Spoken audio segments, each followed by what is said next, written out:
Yo, what's going on, boys? Today we're going to be talking about the recent controversies surrounding the mob vote and Mojang. So, as some of you may or may not know, recently Mojang has been receiving a lot of backlash for the new mob vote. So, I decided to make this video to kind of give you guys my perspective on the whole thing. It all started a few days ago when I saw a video of a guy kind of talking about how people are revolting against Mojang. And I think there's like this one petition with like 400,000 signatures to stop the mob vote or something like that, which is pretty crazy. That's a lot of people. So that tells you this is serious. Now, there's a lot of things I'd like to address in this video, but I want to start off by addressing the mob vote itself. I personally hate the mob vote. I think it sucks. I think it's bad for the game. I think it's bad for the community. And I think it's just a really stupid decision by Mojang. The mob vote is literally guaranteed to make people mad. No matter what, over half of the community is going to lose. And this year especially pissed everyone off, because all of the options are either equally pointless or interesting. And most people, including myself, want all three to be added into the game. And so I've seen a lot of people asking for all three mobs to be added to the game. In fact, on my community post, someone even commented that. I got like 40 likes, which is the most liked comment I've ever had on a community post. But of course, Mojang never listens to us, so they're definitely not going to do this. There's also a lot of people who want to just get rid of the mob vote, which is what I think they should do. It's like, just add all three mobs either in the same update or in their own updates. Getting rid of two forever is just stupid. And I know there's going to be some dumb people that say, oh, well, Mojang wants us to help decide what's in the game. But here's the thing. They're not adding mobs. They're taking away two. And obviously, that's not making a lot of people happy. Wherefore, it's common sense to just stop doing it.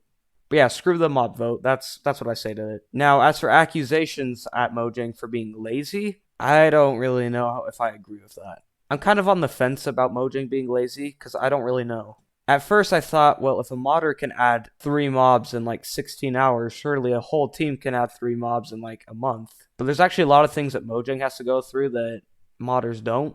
Because the modders don't have to like approve a ton of stuff that Mojang does. And also there's this thing I learned about called tech debt or something like that. Basically what it is coders will take like shortcuts in the code that will come back to haunt them when they're trying to add other stuff. So basically, like, they'll take a shortcut, but when they need to add a new mob, they have to like undo that shortcut and do the long way, which wastes a ton of time. And I know that there's a lot of stuff that Mojang has to do, like they also have to add it to Bedrock Edition because it's a different coding language. But I do have a little bit of coding experience. I've coded a few years ago. And judging by the fact that Mojang has 300 employees working 8-hour shifts 5 days a week, I don't think it'd take them more than a month to add 3 simple mobs, if I'm being totally honest. Now, I don't know that for sure because I don't work at Mojang, but it really shouldn't take them more than a month with that big of a team to add 3 pretty simple mobs. Now, as for the smaller updates, I don't know how I feel about that. Because on the one hand, I feel like there's a lot of stuff behind the scenes that we don't know about.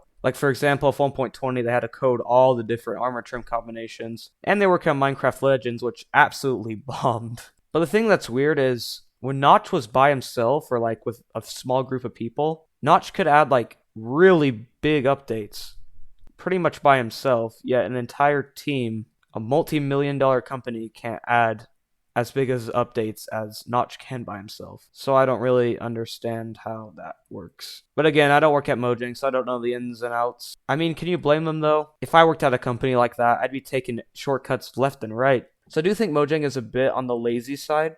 Nothing crazy, but I do think they're a bit lazy. However, there was a lot of people harassing them on like Twitter and stuff. One of their developers, he kind of like was trying to explain how their coding worked or whatever. And he got a lot of hate, and I feel like most of that hate was kind of stupid by idiots, honestly. And you know what else is kind of stupid? That Mojang employee ended up deleting that tweet, I think. Which I get it, no one likes harassment, but if you're really going to delete a tweet over something that stupid, I just feel like that's kind of a cowardly move. Like, unless if people are sending him death threats or like dox threats, I don't feel like there's any reason to delete something, especially when you're like educating the community. That's another problem. Mojang sucks at communicating with us. Like, they are hardly transparent. If you are not capable of putting out big updates anymore, for whatever reason, then at least tell us. Don't just send some small crappy update, 1.20, with absolutely no warning. They couldn't even name the freaking thing in Minecraft Live last year. Like, we get it. You're human. You're not perfect. But if we should expect less, tell us. Because after, like, Caves and Cliffs and 1.16 and 1.14, we were kind of expecting a lot more than what we got. And another problem I have with Mojang is like they've been neglecting problems that have been in the game for years. Like, for example, inventory space. Mojang, we don't have enough inventory space. This amount of inventory slots was added when there was like 90% less items. If you're going to add a lot of new items, add at least another row of inventory space. Jeez. It's like, come on, it's not that hard. Like something as little as that should only take like a few days to code. And there's a lot of other problems I'm not going to mention. They just have been neglected forever. And Mojang seems to care more about chat reporting and making Minecraft kid-friendly than actually fixing gameplay issues.